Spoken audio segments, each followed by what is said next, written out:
उद्या आहे 30 डिसेंबर, वार मंगळवार आणि या दिवशी आलेली आहे 2025 वर्षातील शेवटची पुत्रदा एकादशी.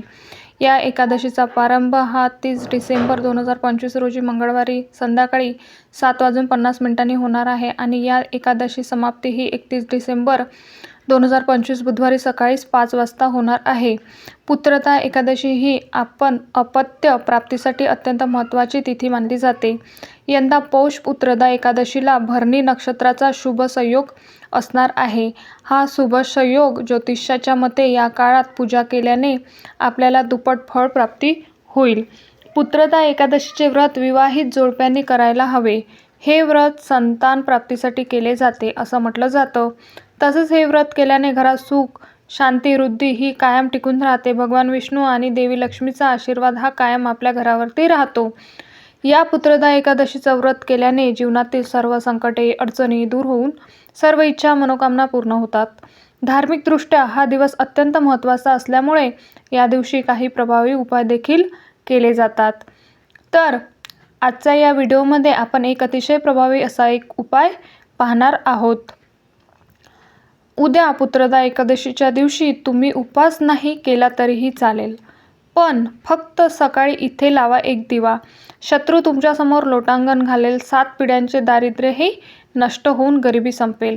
घरात अखंड लक्ष्मी नांदेल. तर हा दिवा कसा लावायचा आहे, कोणत्या वेळेस लावायचा आहे, कुठे लावायचा आहे, अशी संपूर्ण माहिती आपण आजच्या व्हिडिओमध्ये पाहणार आहोत. त्यामुळे तुम्ही हा व्हिडिओ शेवटपर्यंत नक्की पहा आणि चॅनलवरती नवीन असाल तर सबस्क्राईब करा.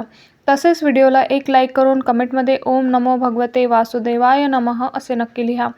पुत्रदा एकादशी जी आहे तर ती वर्षातून 2दा येते. एक म्हणजे पौष महिन्यामध्ये आणि दुसरी म्हणजे श्रावण महिन्यामध्ये.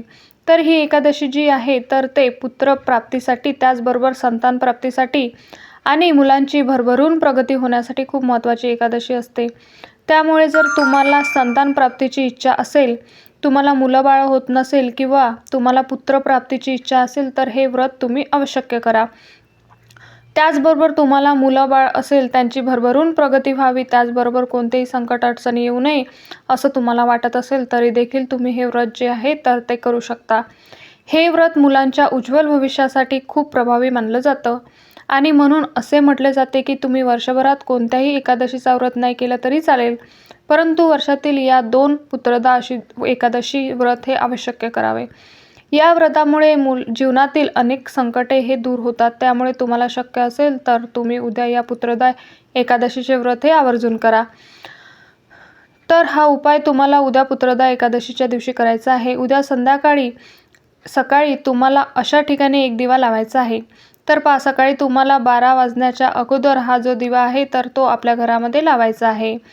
आपल्या हिंदू धर्मामध्ये देवी देवतांची पूजा करताना देवासमोर दिवा हा अवश्य लावला जातो. देवाजवळ दिवा लावणे हे अत्यंत शुभ मानले जाते. यामुळे घरातील नकारात्मक ऊर्जा नष्ट होऊन ती जागा सकारात्मक ऊर्जाने भरलेली जाते आणि म्हणून ज्योतिषशास्त्रानुसार घरामध्ये दररोज दिवा हा लावला गेलाच पाहिजे. परंतु हा दिवा लावताना आपल्याला पुरातन या दिव्याचे काही उपाय देखील सांगितले जातात, ज्यामुळे घरात सुख आणि शांती नांदत असते. पैशांच्या समस्या ह्या दूर होतात.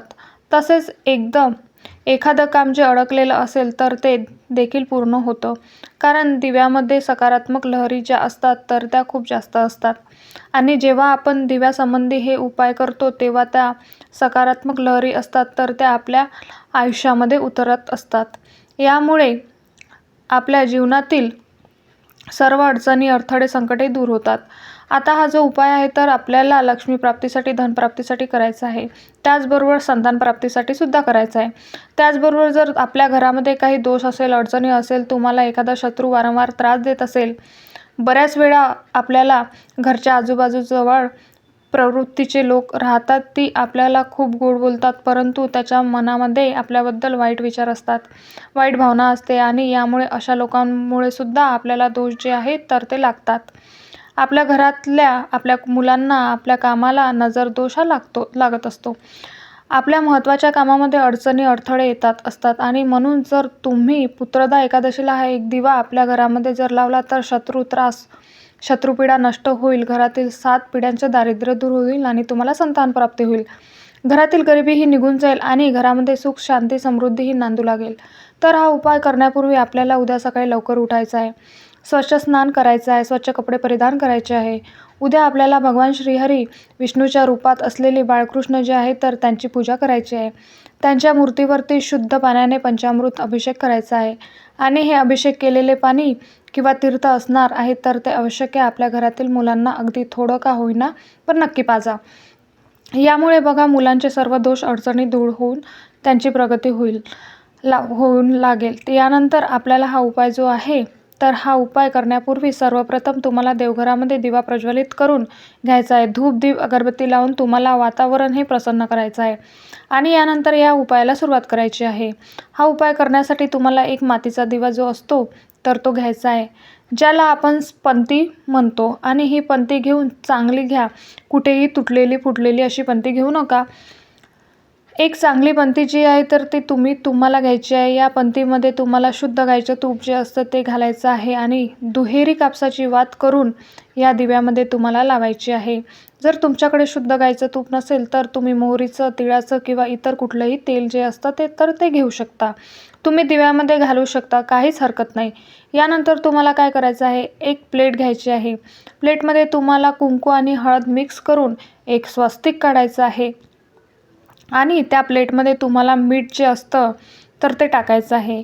एक मूठभर खडे मीठ जे असतं तर ते तुम्हाला त्या स्वास्तिकवरती त्या प्लेटमध्ये ठेवायचं आहे.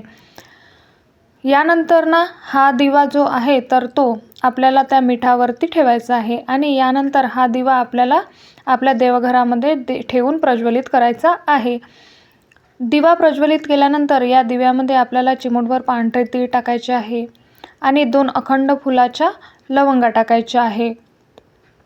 या दिवशी तिळाला खूप महत्त्व दिलं जातं, कारण तिळाची उत्पत्ती जी आहे तर ती भगवान श्रीहरी विष्णूपासून झालेली आहे आणि एकादशी तिथी भगवान विष्णूंना समर्पित आहे. त्यामुळे या दिवशी अनेक जण तीळ जे आहेत तर ते भगवान विष्णूंना अर्पण करतात आणि म्हणून चिमूटभर तीळ आपल्याला दिव्यामध्ये टाकायचे आहे आणि 2 लवंगा टाकायच्या आहे. लवंगा या लक्ष्मी प्राप्तीसाठी आणि धन प्राप्तीसाठी अत्यंत महत्त्वाच्या मानल्या जातात. यानंतर या दिव्याला हळद, कुंकू, अक्षदा, फुले अर्पण करायचे आहे. धूप दीप अगरबत्ती ओवाळून घ्यायचा आहे आणि यानंतर तिथेच तुमच्या देवघरासमोर तुम्हाला एक आसन घ्यायचं आहे. आसनावर बसून तुम्हाला 1 वेळा श्री सूक्त पठण करायचं आहे आणि त्याची फलश्रुतीसहित तुम्हाला या सूक्ताचे पठण करायचं आहे आणि ओम नमो भगवते वासुदेवाय नमः या मंत्राचा 108 वेळा तुम्हाला जप करायचा आहे. या मंत्रामध्ये इतकी शक्ती आहे की तुमच्या जीवनात कितीही मोठ्या अडचणी असेल तर त्या 100% दूर होतील. त्याचबरोबर पहा, फक्त पुत्रदा एकादशीच्या दिवशी ओम नमो भगवते वासुदेव नमः या मंत्राचा जप करण्याऐवजी रोज तुम्हाला जर जमत असेल तर फक्त 10 मिनिटे तुम्ही या मंत्राचा जप करून पहा. तुमच्या आयुष्यात किती चांगला आणि आमूलाग्र बदल घडून आलेला दिसेल. या 2 सेवा करायच्या आहेत. दोन्ही हात जोडून माता लक्ष्मी, भगवान श्रीहरी विष्णू यांचं नामस्मरण करायचं आहे. तुमच्या ज्या काही इच्छा असेल त्या पूर्ण होण्यासाठी प्रार्थना करायची आहे. ज्या काही अडचणी असेल तर त्या दूर होण्यासाठी प्रार्थना करायची आहे. यानंतर हा दिवा संपूर्ण दिवसभर असाच तुमच्या देवघरामध्ये चालू ठेवायचा आहे. चुकून दिवा विझला तर पुन्हा प्रज्वलित करायचा आहे. तूप किंवा तेल संपलं असेल तर तुम्ही घालू शकता, काहीच हरकत नाही.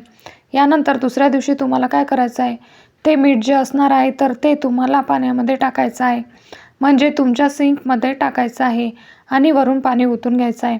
फक्त या मिठाचं पाणी जे आहे तर ते आपल्या घरात साचून राहणार नाही. या मिठातला आपला स्पर्श देखील होणार नाही याची काळजी घ्या, कारण या मिठामध्ये आपल्याला घरातील संपूर्ण नकारात्मक ऊर्जा शोषून घेतली असते. आपल्या घरातून हे मीठ बाहेर जाईल अशा पद्धतीने हे मीठ तुम्हाला टाकायचं आहे. त्याचबरोबर हा दिवा तुम्ही स्वच्छ करून वापरू शकता. दिव्यामध्ये ज्या लवंगा आणि तीळ आहे तर ते तुम्ही निर्माल्यामध्ये टाकू शकता. तर असा हा एक उपाय तुम्हाला उद्याच्या दिवशी करायचा आहे. करून पहा. हा उपाय जेव्हा तुम्ही कराल तुमच्या घरामध्ये त्यांचा अनुभवसुद्धा तुम्हाला येईल. त्यामुळे तुम्ही उद्याच्या दिवशी हा एक उपाय अवश्य करा. तसेच तुमच्या घराजवळ एखादं भगवान हनुमंताचं मंदिर असेल तर तिथे सुद्धा तुम्ही एक दिवा नक्की लावा.